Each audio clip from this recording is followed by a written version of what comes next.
The title of my lecture is How Feminism is Undermining Processes of Social Reproduction. It's a lecture which I gave at the Institute for Women's Health at UCL in May 2017. There were three main aims to the lecture. One was to provide an alternative paradigm to the mainstream feminist paradigm. Secondly, I want to show how relations of social reproduction are being undermined. Thirdly, show how processes of natural selection can be useful for understanding human sexual behaviour. When I say that I want to provide an alternative paradigm to the mainstream feminist paradigm, the main aspect which I'm thinking about is the feminist assumption that sex differences are entirely socially constructed. This goes all the way back to Simone de Beauvoir, who argued that one is not born but becomes a woman.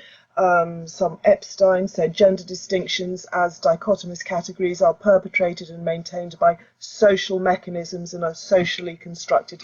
This is the feminist paradigm, and I want to argue that gender differences are actually real, and they're something which have evolved through the eons of our existence. And when I say that I want to show how social reproduction is being undermined, by social reproduction, I'm talking about the social processes which lead to the physiological process of reproduction. So that's, for example, mate selection, courting, mating and marriage, the family, resource provisioning, childcare. These are all the processes which facilitate the reproduction of the human species, and I want to show how these processes are being undermined by feminism. And thirdly, I want to show how processes of natural selection can actually be useful for understanding human sexual behaviour. We'll now move on to the lecture which I gave. Thank you. Being artistic or doing cave paintings or whatever, and she might possibly have one child and perhaps not look after that child that well because she's not great at childcare. So her patterns don't get reproduced into future generations, and then maybe the second offspring is more keen on mating, more keen on childcare, but she doesn't pay too much attention to who she mates with, and she ends up with a couple of kids, but they don't have too many resources, so they don't reproduce very well, so her patterns don't get transferred into future generations. And then your third offspring perhaps is keen on mating and keen on childcare and very good at selecting a mate who's going to provide a lot of resources, and so her patterns, her behavioural genetic patterns will get transferred into the future. So that's the basic idea underlying these processes of natural selection. And so if we get back to what are the differences which make a difference, and that is the basic fact that for a female to reproduce, she after 9 months of pregnancy, followed by breastfeeding, she produces one offspring. And during the time that a female can produce one child, a male, depending on his levels of energy, could theoretically produce 280 or more. So this is actually this basic difference, which we seem to be completely in denial of in contemporary society, has really big ramifications for behaviour, because it means, what does it mean? First of all, it means that the males who are most promiscuous are the ones who are going to most successfully reproduce. So male promiscuity and liking of sex is likely to be transferred into future generations, and we are the offspring of, or the males are, you know, our ancestral grandfathers were the ones who liked sex a lot. And for females, our ancestral grandmothers will have been the women who were very good at childcare, the ones who didn't look after their children and were just interested in sex. Probably their offspring wouldn't have survived very far. Another feature is that the sex which invests the most in parenting, and in humans this is the female, is also going to be the sex which is most selective about their mate. And this is something else which we'll also see. And we'll also find that females, because they're selective about their mate, because they need to find one who's going to be supportive of their parenting processes, they're more likely to be averse to casual sex. And if you look, all of these patterns can be seen in there's been ample research which has shown all of this.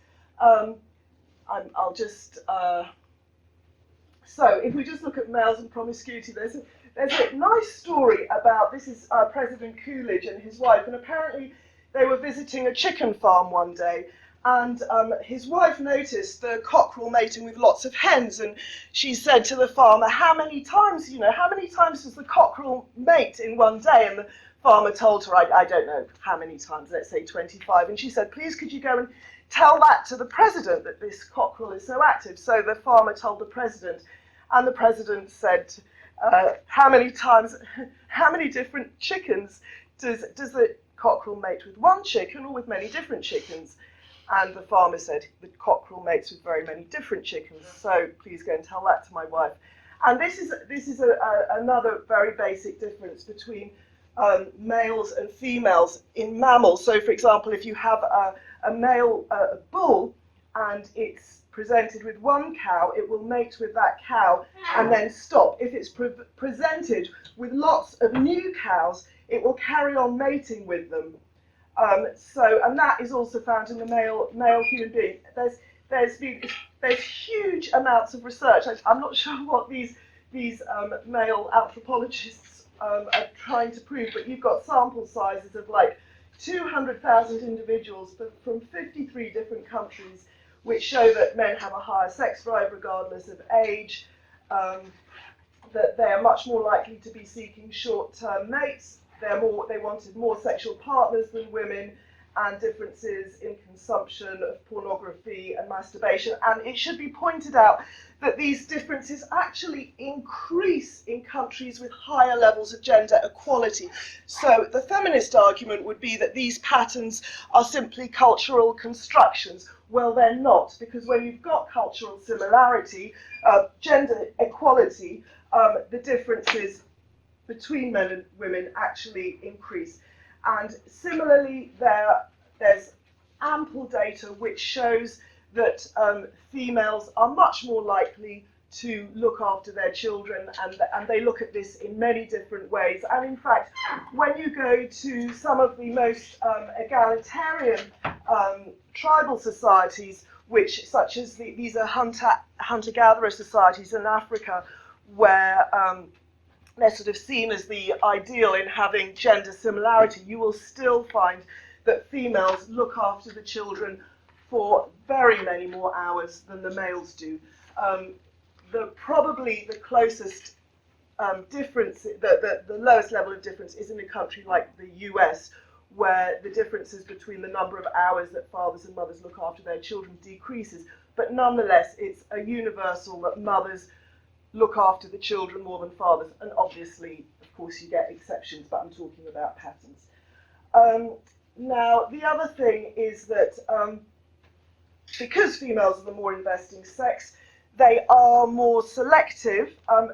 This is hedged about, it's complicated, I'm simplifying, but they're much more selective about their partners. So generally speaking, they will look for partners who are more committed, who are more athletic, and who have got more resources and status. Women and their kin prefer successful men as marriage partners because they know these men will provide resources for the women which will help to keep their children healthy. So this comes out in this pattern of hypergamy, where women tend to marry men with more status and resources than they have. And it's quite interesting because if you look at these female processes of selection for mates who've got status and resources is actually the force which produces the system called patriarchy, which feminists rail against. If feminists really wanted to get rid of patriarchy, they should start choosing men who didn't have status and resources. But then their children probably wouldn't survive as well. There's also lots of evidence to show that this is how women do choose their mates. So you've got largest marriage studies on women's and men's preferences, included more than 10,000 people. 37 cultures found that good financial prospects, women rated good financial prospects higher than men did in all cultures. Three-fifths or three-quarters or 5/6 rated good financial prospects as more important than men did. And this is, and also, for example, when a man's employment status declines, his job prospects declines, divorce is more likely, whereas women married to wealthy men are much less likely to get divorced. And all of this process results in these high levels of competition between men, because women don't just go for someone who can provide the adequate resources, they're looking for the best in their particular mate pool. And you've got, if you look, there are sort of genetic studies which look back at the course of where we all came from, and apparently women, it's estimated that about 40% of males reproduced and 80% of females reproduced. So that means there would have been very intense competition going on among men in order to reproduce. So these are the things which will have produced this patriarchal structure with men competing. So we also find, because females are selective about who they mate with, that there is a female aversion to casual sex. And this hasn't been studied so much. I mean, we can see in the previous data that they are not as promiscuous as men, but there is actually evidence to suggest that women really do find casual sex psychologically quite difficult. It's associated with greater emotional problems. They report less enjoyment, more guilt, more shame, more regret, and more disappointment. So that's all. Now, the question, which in a way you can't predict, and let me just, oh yes, here I've got some graphs which show, they'll be available on your website. Now, the real mystery is why in human beings we do have high levels of paternal investment. Now, in other species, for example, seahorses, the baby seahorses could not survive without the paternal investment.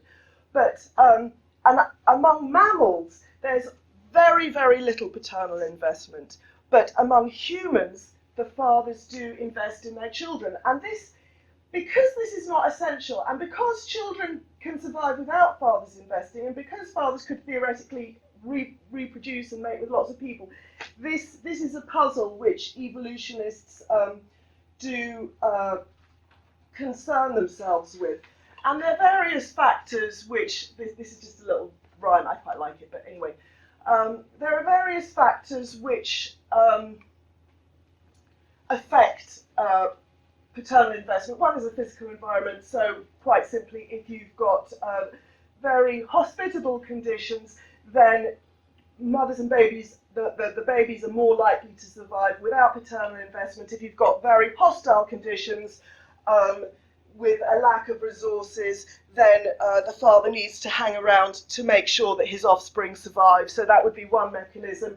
Another mechanism would be operational sex ratios. So, for example, if there's loads of females available, then the father would be less likely to stick around because there are so many other reproductive opportunities that the opportunity costs of staying with one mate would be too high. And then there's a social environment. So in some societies you've got polygamy, and in others you've got monogamy, and this will also channel men's behaviour. Polygamy is more likely to result where there are plenty of resources, so the man can gather together the resources to support a number of wives. Polygamy in the long term doesn't work out as well as monogamy because a number of men don't get mates. The wives of a polygamous men tend to be less fertile than women who are monogamously partnered. And also you find that the children of a polygamous couple have less resources among them, so they themselves are less likely to have children. So in the long run, monogamy sort of tends to win out over polygamy. So that's another set of forces influencing behaviour. So how did this monogamy come about? Well, one of the things which is seen as being helping to facilitate monogamy is the fact that human females, compared to, say, primates, we don't have estrus. Estrus means that when you're fertile, you show the world, and then the males compete to mate with you, and then they wander off again. We hide our fertility, and that way, if a male wants to make sure that he reproduces, he has to stay with his mate to be sure he gets her on her fertile period. Females are also continuously sexually receptive, which you don't find among animal species, and it's also thought that orgasm facilitates this. So if females actually enjoy sex, they're likely to engage in more pair bonding activities, and these are really important in keeping men on board. And you do find, so for example, it is actually the quality of the marital relationship which will determine the father's relationship with the child. When fathers are separated from their wives, they often lose, they tend to see their child a lot less. So custodial, if the non-custodial parent is a mother, she will see her child more frequently than where the non-custodial parent is the father. So the idea is that what looks like parenting effort by men is very often, we're talking about sort of underlying forces, is actually more mating effort. And if you take away that mating possibility, the parenting possibility tends to go down. What looks like mating effort on the part of females is actually parenting effort and an attempt to keep the male on board to invest. So there's biological factors, and there's also mate guarding, and that's where the male sticks around just to make sure that his offspring stays alive. And I like this. Now, the TT monkey is really interesting because this is one primate where the father does most of the childcare. And what's remarkable about the TT monkey is that the male and female are constantly together. They mate, they mate for life. And why is it that in the TT monkey, we've actually got the father doing the childcare? And I think it's quite interesting because he has got his mate with him all the time. So she can't go off and reproduce elsewhere. And I suspect the reason why males of the species are less likely to do childcare is because if they did childcare, they would be at the risk of losing their reproductive resource. So that's whereas if the female does childcare, even if the male goes and mates somewhere else, she doesn't lose him for good. Whereas if the female becomes pregnant, then the male has really lost his reproductive resource. So mate guarding, yeah. And the final one, which I think is this is seen because people who research these things still think none of these mechanisms are quite enough to explain why the male hangs around. And a crucial mechanism is female withholding of sex. So because sex is more highly valued by men and their access depends on women's willingness to supply it, it can be seen as a valued good where women act as sellers and men act as buyers. And by withholding sex, women increase its value, they render it a scarce resource. Scarcity ratchets up the price that men are willing to pay for it. And this means that pressure is put by women on other women not to undercut them, because if other women give sex away too cheaply, it reduces what women can ask for men. So in this way, if monogamy is socially encouraged and enforced, it encourages a man to stay with a woman because he's less likely to have opportunities to reproduce elsewhere. So basically, if a woman if you will only get sex if you hang around and commit to that woman, and because all women are behaving like that, you're not going to have many opportunities for mating outside your mate. So it's female sexual withholding, which is seen to be key to paternal investment. And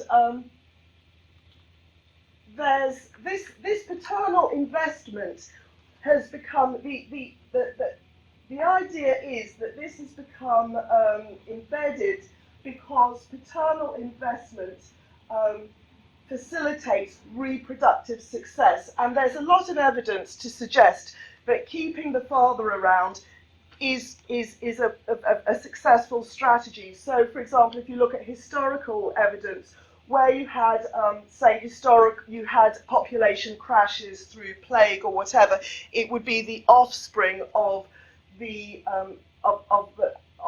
children who had fathers who were perhaps economically successful, who would be more likely to survive. Also, where mothers worked, their children would have a higher mortality rate because they would be less likely to be breastfed. And you also find that the job that a father did had a significant impact on the child's mortality. And then there's plenty of evidence also from developing countries which shows that a link between presence of the father and health and reproductive success of the child, or maybe I should, where the father dies, there would be evidence of higher mortality rates, and evidence where if the father invests in the child, this enhances also the child's ability to acquire social and culturally important resources. So having a father around who has resources facilitates the child's own reproductive success. And then there's a lot of evidence from contemporary society. The evidence from contemporary society isn't as clear in terms of mortality because we've got much lower levels of infant mortality anyway, so you can't really make links between presence of the father and infant mortality, but you can find that where the father is present, for example, children are likely to do, I think the father has 4 times the impact on the educational outcomes of the child than the mother does, for example. And good educational outcomes delay reproduction, which means that when you do reproduce, you have yourself more status and resources, and therefore can in turn invest more in your child. So there's a lot of evidence from contemporary society to suggest that the presence of the father does have a positive impact, and there's a lot of links between marital status and the child mortality. So to sum up, at this point you have processes of female selection which encourage monogamy, and monogamy encourages paternal investment. Now, it's possible that paternal investment doesn't just improve reproductive fitness of the offspring, but the paternal investment is actually central to what makes us human. And this is that there's 2 different arguments to this. So before we're Homo sapiens, and once upon a time there were lots of different homos. There were Neanderthals and various different ones, and it was Homo sapiens who won out. And the theory is that the reason Homo sapiens, human beings, us, the reason we were successful was because we delayed mating, and this gave us more time to acquire language and cultural resources, and made us a lot more competitive than the people around us. So it's this extended period of childhood which is facilitated by paternal investment, which has made human beings actually human. And there is another dimension to this, which is apparently the human female actually gives birth, that we give birth to the child, the baby, earlier. A human baby is more premature than a chimpanzee baby. And this means that we are able, because this allows, it's the size of the head. This means that our heads can grow bigger than they would if we gave birth later. Because if we gave birth later, we would have to have a smaller head because otherwise it would kill us because we're upright and this affects the size of the baby that we can have. It's kind of complicated, but because paternal investment enables mothers to give birth to babies earlier whose brains can develop to be larger. So at this end, paternal investment is also very important in helping humans to be human. So, creation of Adam. Now, where's the problem? For feminism doesn't look at all these different processes of natural selection. It has this, it's got a sort of different set of ideologies, and what I'm going to show is that these are actually undermining many of the processes which facilitate social reproduction. Firstly, it undermines the process of resource provision, and I'll sort of go into more detail, and it reduces pair bonding opportunities, and it undermines paternal investment in family life. Now, processes of resource provision. So what we're trying to do, we're trying to set up, the idea is that women, and we're trying to make sure this is the case, that women compete equally with men for resources.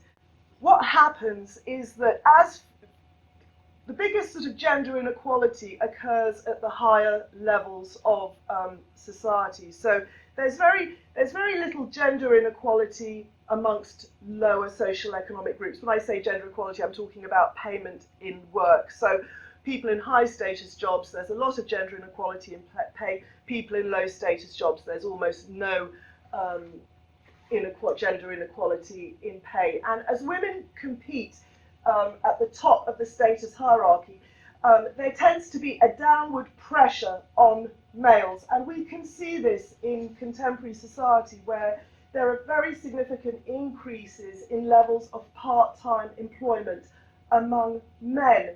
And part-time employment among men is paid worse than part-time employment among women. There's also this thing called the gig economy, which we see around us all the time. The Uber drivers and delivery drivers and all these people, where they have very few employment rights.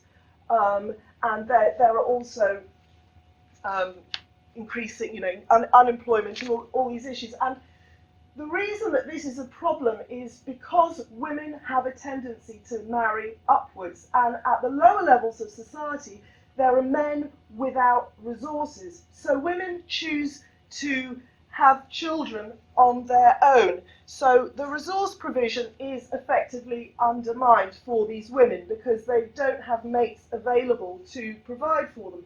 So they opt instead to be dependent on the state, and the state is funded by, I think it's taxed by 71% of 71% of taxes are funded by men. And I think there are interesting things to look at in terms of how we separate. So with males, the productive effort, work, is very much linked to the reproductive opportunities which work presents for males. Production and reproduction are linked for men. And if we remove opportunities for reproduction, which is what happens if there isn't anyone to sort of stay with, we're also likely to undermine productive opportunities. And this was predicted as early as the 70s. You're much more likely to see a lot of male marginalisation and kind of quite negative behaviours. So this is actually happening. I mean, we've got increasing prison populations and that sort of thing. And so although our tax base does actually depend on male input, if we sever this link between production and reproduction too strongly, we could undermine this resource base. Now, another thing which happens, we have, as women enter these compete with men at the higher levels, there are fewer men for them to marry up to, because there is this tendency for women to look for someone more educated than themselves. So there is an increasing problem with high status women finding partners, and this, I mean, I haven't got research evidence on this, but you see, because higher status women are not interested in marrying lower status men. I suppose it's horrible to say, but I guess if someone is more intelligent or better qualified, I feel less that I have to be wooed by them. She's mainly attracted to Oxbridge graduates. I do prefer dating people who are intellectually superior. It's a curiosity thing, the idea that my partner will be able to teach me things. And for educated women who refuse to date non-educated men, it creates two problems. It creates a statistical challenge because they're voluntarily limiting themselves to a dating pool that has 4 women for every 3 men. But it also gives way too much leverage to those college-educated men. So this is just to bear in mind that the statistic I haven't mentioned, which is that there are 35% fewer males at university than females. So that's when they say that there are 3 men to every 4 women. It's because there's a substantially smaller chunk of men going to university. So you've got pair bonding opportunities being limited at the higher end of the sort of dating market, because there are simply fewer men there. And at the lower end, the mass of men are actually not earning more than the mass of women, and women have a tendency to want to marry someone who's in a slightly better position than themselves, so they go it alone. So there you've also got pair bonding being undermined. And then there are various other forces which kind of would work against males committing. I think there's, and the other thing which is important here, and this is again, you would predict it on the basis of casual sex. So I got this is a book called The Naughty's Girl's Guide to Feminism. So feminism really, this whole thing which I talked about earlier, where females withhold sex and they discourage other women from giving sex away too cheaply because this is how they have power over women. Feminism is very determined to get rid of all of this. And I got these quotes, and it's very determined also that we shouldn't be judging anybody who does have more sex than someone else. So this is for many Western women, such encounters, having sex with a stranger you never see again, are so commonplace, it's hard to imagine what shock the concept might have held for people. In fact, the rise of binge drinking goes beyond the zipless fuck.